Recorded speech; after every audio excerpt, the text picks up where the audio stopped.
Краилова ведет к Попадалову. На планете Земля не существует автомобиля с подобным шильдиком. Очень удобно, дверь открыл, все девушки твои. А при чем тут SLS AMG? Она до сих пор поражает, она до сих пор удивляет и до сих пор влюбляет. Это тот самый случай, когда лучше один раз услышать, чем 100 раз увидеть.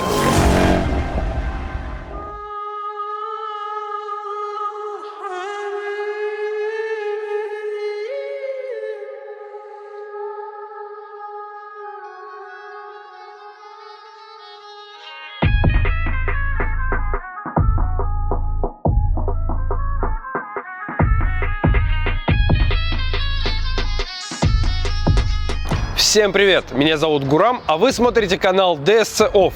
Наша команда прибыла в Объединенные Арабские Эмираты. Здесь нас встретила теплая погода, а что самое главное, интересные автомобили. И вы спросите, а при чем тут SLS AMG, который, в общем-то, все давно уже видели, все давно уже на нем покатались, и было 1000 тест-драйвов. Дело в том, что это особенный SLS AMG. Я вам скажу больше, это единственный в мире ездящий по дорогам общего пользования SLS AMG Twin Turbo от GAD Motors. В нем больше 1000 лошадиных сил, он разрывает покрышки, он в формате канала DSC Off, и сегодня мы с ним познакомимся. И ушел? И ушел.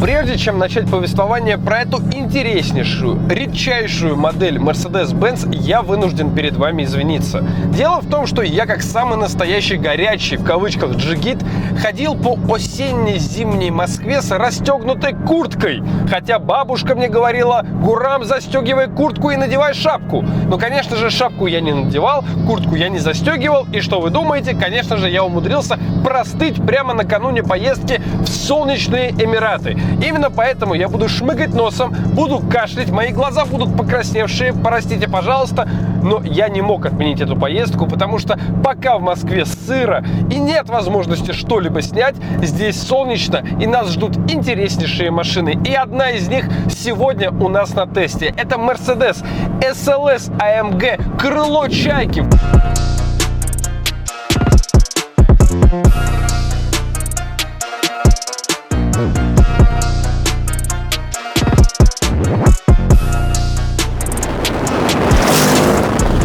Знаете, чего мне сейчас хочется больше всего? Поскольку мы в Эмиратах, вы, наверное, подумали, что мулаточку и коктейль «Секс на пляже». Но нет. Вы, наверное, подумали, что мне больше всего хочется нажать газ в пол и выжать все соки из этого монстра. Но нет. Больше всего мне, как самому настоящему снобу, хочется с разбега бомбочкой прыгнуть в тот самый океан тюнинг-решений, технических нюансов, которые были использованы в процессе постройки SLS AMG Twin Turbo от GAD Motors. Но сейчас давайте сделаем небольшой экскурс в историю, потому что история у этой машины есть.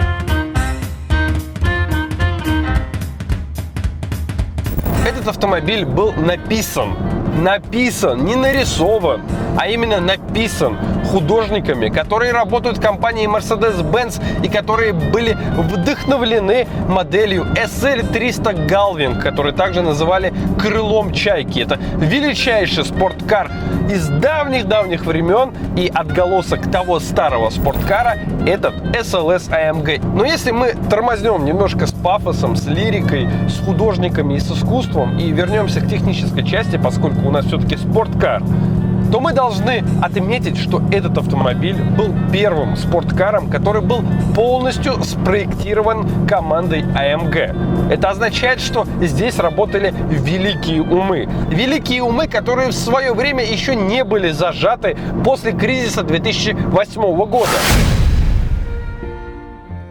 Как и в компании BMW, когда они выпускали М5, Е60, М3, Е92, сумасшедшие автомобили, которые плевали вообще с высокой колокольни на мнение маркетологов, то одну секундочку, Отпусти BMW. убери руку! И BMW, и Mercedes пострадали от кризиса. Мы с вами пострадали от кризиса 2008 года. Спокойнее.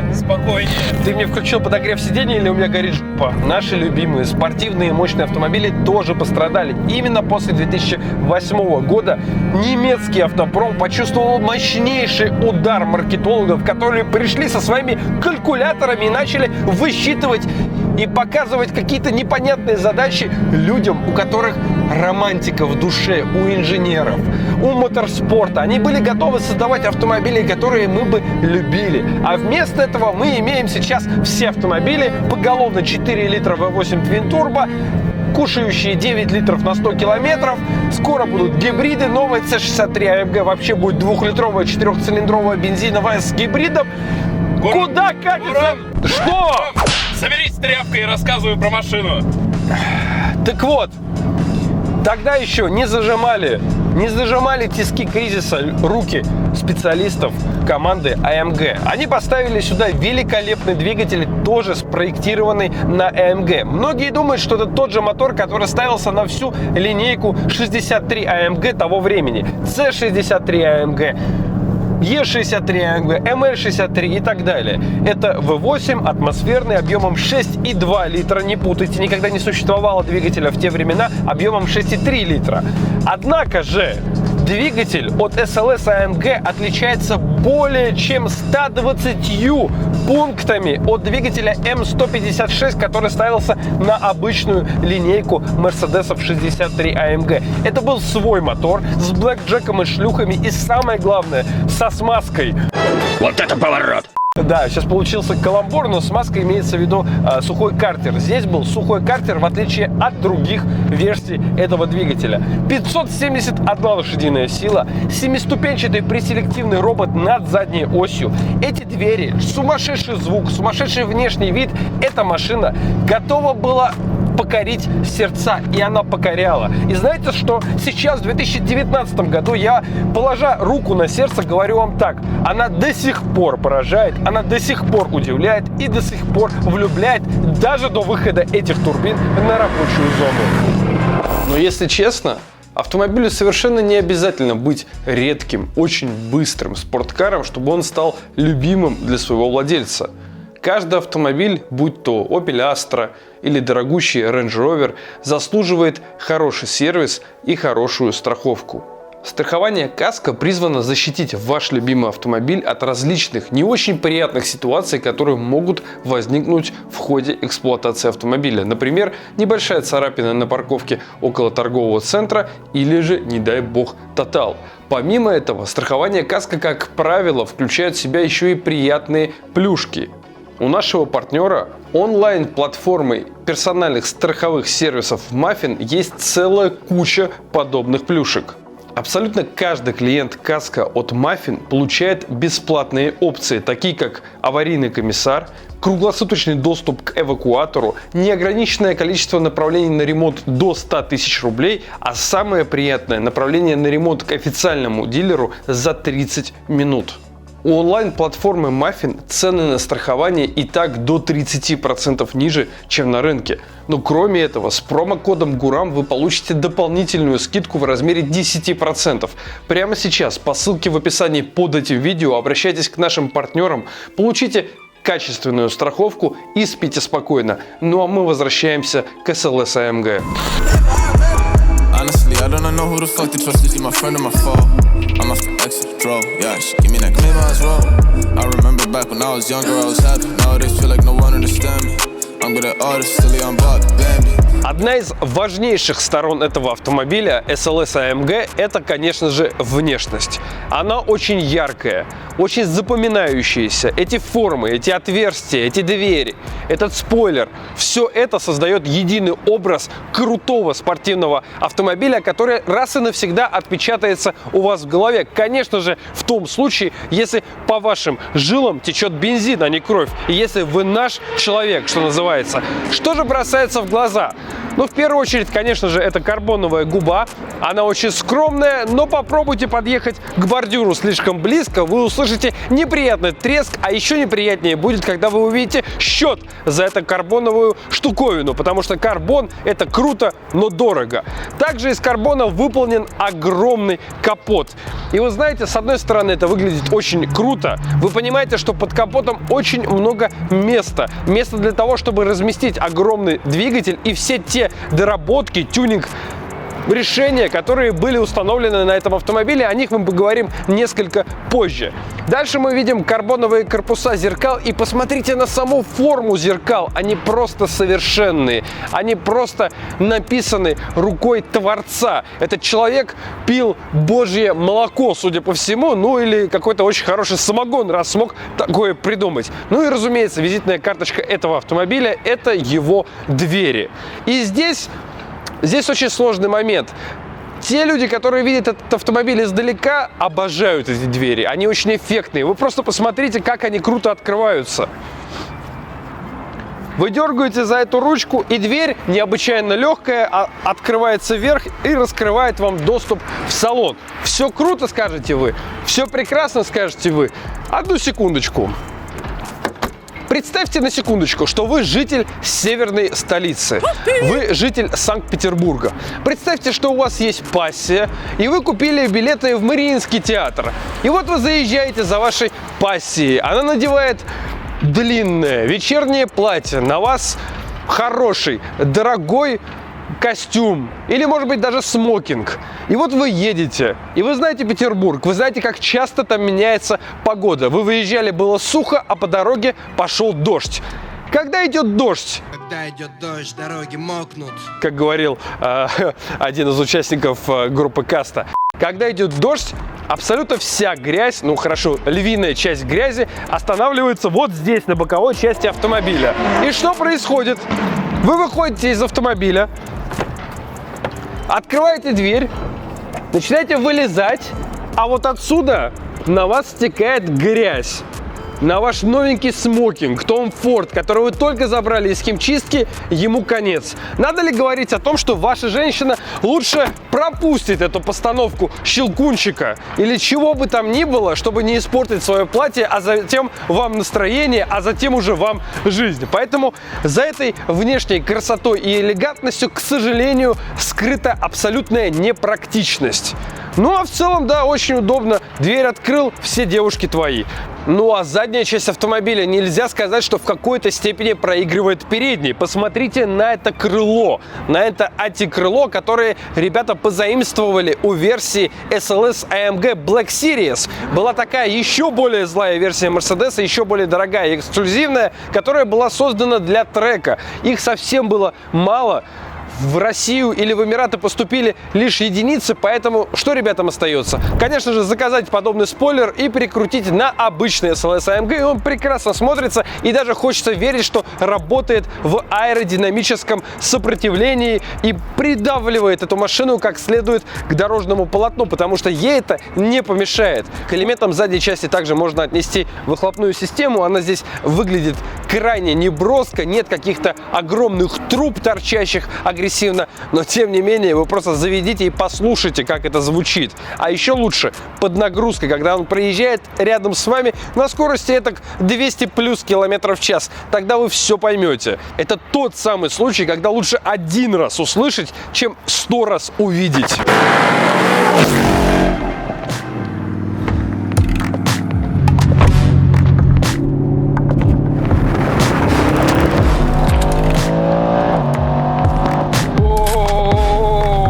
Это песня из выхлопных труб. Песня. Это не выхлоп, это не звук, это не рокот, это просто песня, которая ложится в ваши уши, не травирует ваши перепонки и заполняет ваши воспоминания тем, чем мы будем греться в старости.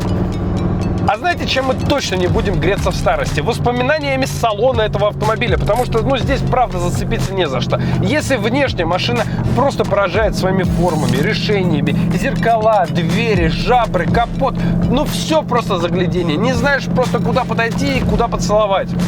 То в салоне древний маленький вот такой экран, древние приборы, не сильно отличающиеся какой-то оригинальностью. Радует, наверное, только спидометр, который размещен до 360 км в час. Да и все. В салоне, к сожалению, зацепиться не за что. Но это один из тех автомобилей, когда на салон обращаешь внимание только через пару часов езды, когда встаешь в глухую пробку и уже смотреть некуда, и такой, с салоном могли бы поработать получше.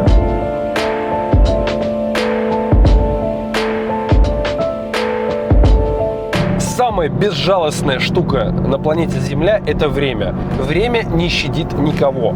И в случае с спорткарами технический прогресс, который приходит с прохождением времени, он тоже не щадит никого. И, к сожалению, этот автомобиль, конечно же, устарел. Когда современные, даже Гран-туризмо автомобили выдают уже 700-800 лошадиных сил, когда М5 и Е63 с завода выдают более 600 лошадиных сил, то 571 лошадиная сила и даже 650 ньютон-метров крутящего момента никого уже не удивят. Именно поэтому очень многие уже давно махнули рукой.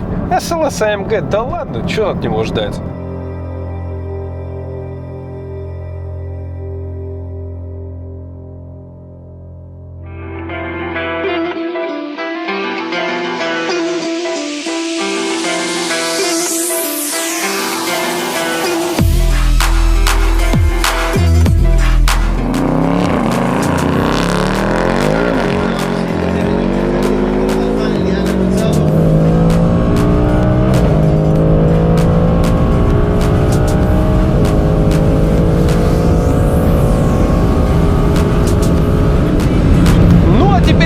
Тот самый момент, чтобы раскрыть все карты, расставить все точки над «и», потому что объем переделок этого автомобиля, он действительно впечатляет. И расскажем мы об этом объеме, о всех доработках не просто где-то там. Мы прибыли на специализированное мероприятие, которое называется Tilal Suihan Half Mile Racing. Это специальный ивент, который проводится в пустыне в Арабских Эмиратах. На полмили гонки проводятся. Но об этом мы расскажем несколько позже. Сейчас самый основной поинт – это доработки, которые были произведены с этим автомобилем. И с вашего позволения я хочу пригласить идейного вдохновителя этого проекта, главу, самого главного и самого умного инженера компании God Motors Себастьяна. Себастьян, пожалуйста, подойди. Приветствую, как ваши дела? Привет, Гурам. Итак, сейчас я открою капот, и мы поговорим о том, что было сделано. Да, я постараюсь объяснить. Может быть, тебе помочь? Да, у меня это постоянная проблема. О, боже мой, боже мой. Итак, расскажи мне историю автомобиля. Все началось с одной мечты. Эту мечту мне помог реализовать мой друг. Я всегда мечтал построить битурбовый СЛС. И, собственно говоря, этот мой друг сделал заказ на постройку подобного автомобиля. Эту машину мы купили в 2013 году. Она была одной из последних, которые выпустили, и, собственно, мы начали наш проект. Вначале все показалось достаточно простым, потому что, казалось бы, под капотом очень много места. Но мы быстро поняли, что все не так просто, поскольку турбины требуют огромного количества воздушных трубок. Впускные трубки, трубки до интеркулера, специальные коллекторы. Перво-наперво мы вскрыли мотор и установили там новые кованые поршни. Мы переработали выхлопную трассу и установили две турбины Гаррет. Я прошу прощения, получается, шатуны тут стоковые? Да, вы абсолютно правы. С 2013 года по сей день там до сих пор стоят стоковые шатуны. Я смотрю, этот мотор кое на что способен. Да, он кое на что способен, но, если честно, мы уже начинаем волноваться. И плюс ко всему, он способен на больше. А какие конкретно турбины вы используете?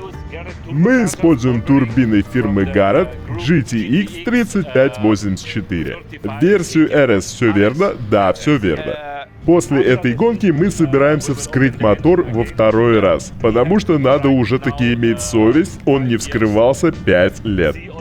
И за это время он был на гонках и в Германии, и в Арабских Эмиратах. Эта машина соревновалась и на четверть мили, и на полмили. И просто подошло время для того, чтобы вскрыть мотор и все-таки поставить новые шатуны. Потому что мы хотим не только хорошенечко дунуть в этот мотор, но и добавить ему оборотов. А что по поводу результатов? Например, какая выходная скорость на полмили? Сейчас я вам скажу. Выходная скорость на полмили у нас 303 км в час. 303? Да. Слушайте, ну это очень быстро. Да, это очень быстро, особенно для заднего привода.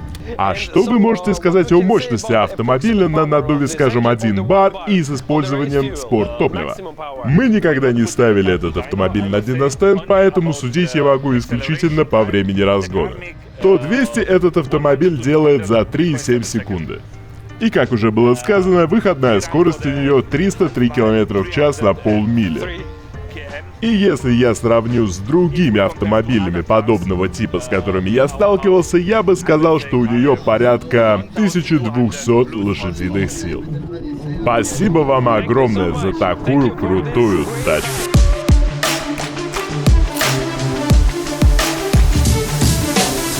И вот теперь, когда мы раскрыли все подробности и узнали тот огромный перечень доработок, которые ребята проделали с этим автомобилем, время задать самый главный вопрос.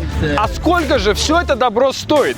Во-первых, давайте разберемся, сколько стоит новенький, ну хотя бы не новенький, а в хорошем состоянии SLS AMG в приложении Авто.ру, потому что на Авто.ру продаются абсолютно любые автомобили. И зайдя в приложение Авто.ру, мы видим, что ценник на SLS AMG начинается с 14 миллионов рублей. Это не дешево, но подождите, сколько же нужно добавить, чтобы получить такого монстра?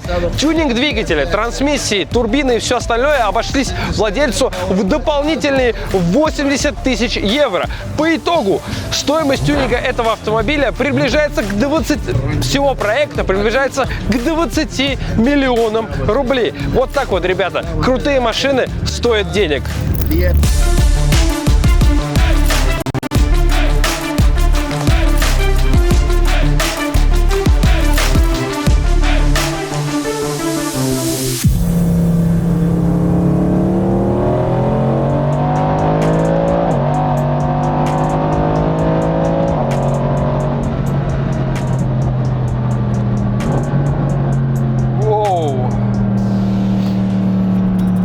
Машина очень уверенно ускоряется, и это при том, что мы нажали всего лишь на ограниченной мощности порядка 980-1000 лошадиных сил в максимальном режиме на спортивном топливе. Машина выдает более 1200 лошадиных сил.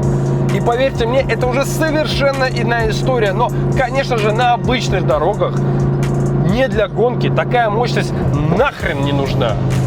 Потому что она и так норовит сорваться даже с 80 км в час и поехать попой вперед. И что самое интересное, что сильно отличает этот автомобиль, скажем, от Mercedes AMG GT-R, который мы уже тестировали и в котором сопоставимая мощность, так это то, что здесь объем более чем в половину больше.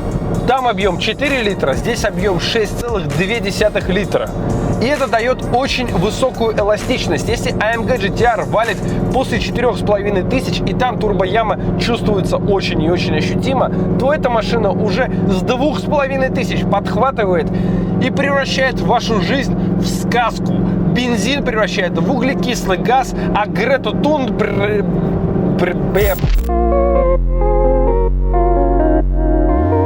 И вот сейчас я нажимаю на газ уже с 2800, и она сразу почти начинает ехать.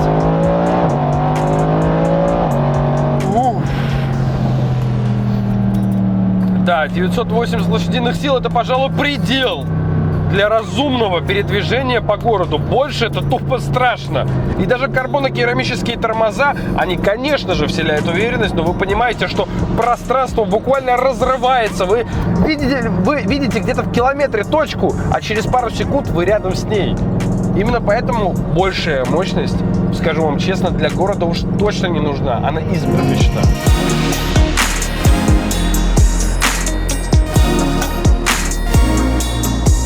После всех тех шишек, которые мы, команды DSCOF, набили в процессе тюнинга GTR, M5, Trackhawk, 911, весь тюнинг можно описать одной простой фразой. Краилово ведет к Попадалову. Почему я так говорю? Потому что такое тюнинг?